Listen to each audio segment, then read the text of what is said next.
Measurement of malaria. This measurement of malaria involves three stages: pre-eradication era and eradication era, and determine the vector indices.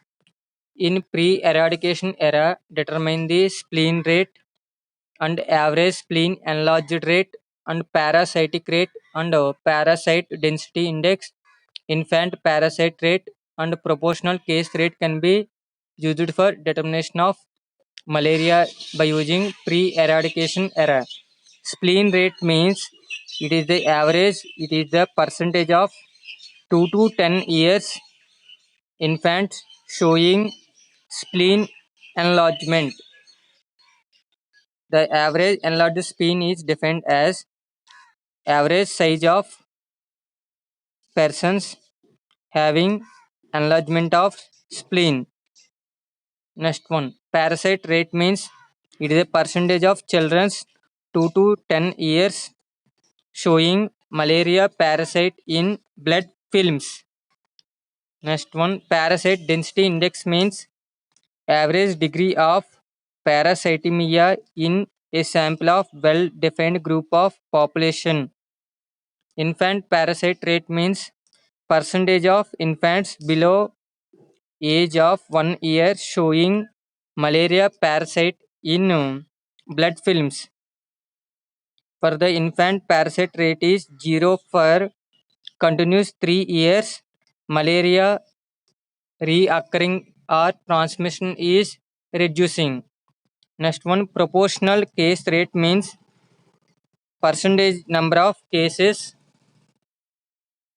diagnosed as clinical malaria for every 100 patients attending either hospitals or dispensaries.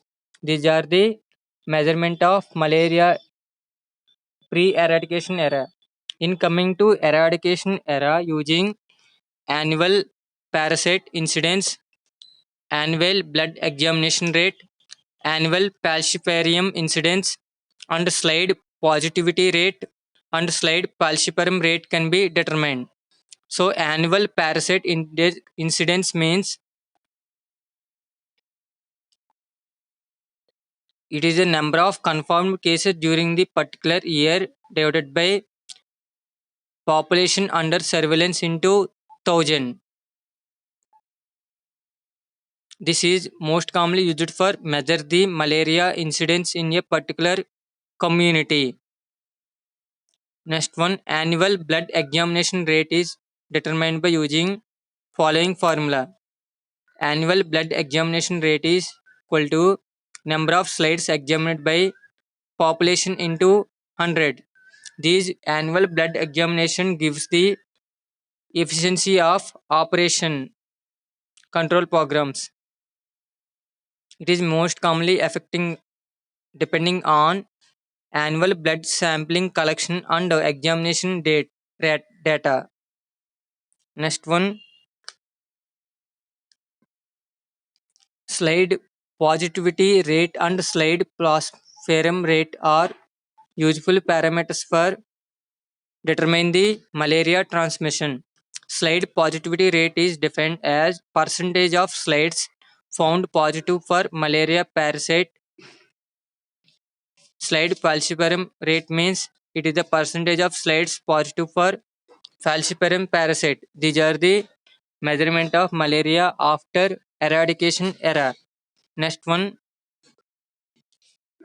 vector incidence using human blood index, sporozoite rate, mosquito density, and man biting rate, and determine the inoculation rate. Human blood index means it is the proportion of freshly fed female Anopheles mosquitoes whose stomach is containing hemoglobin or human blood.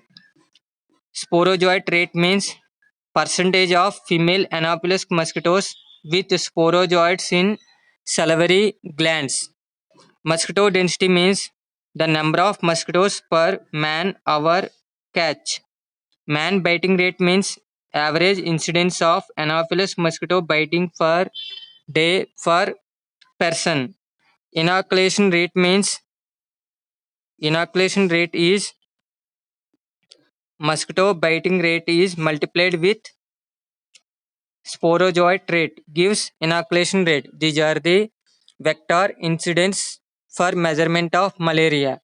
Next one, for controlling the malaria, there are different types of approaches can be used.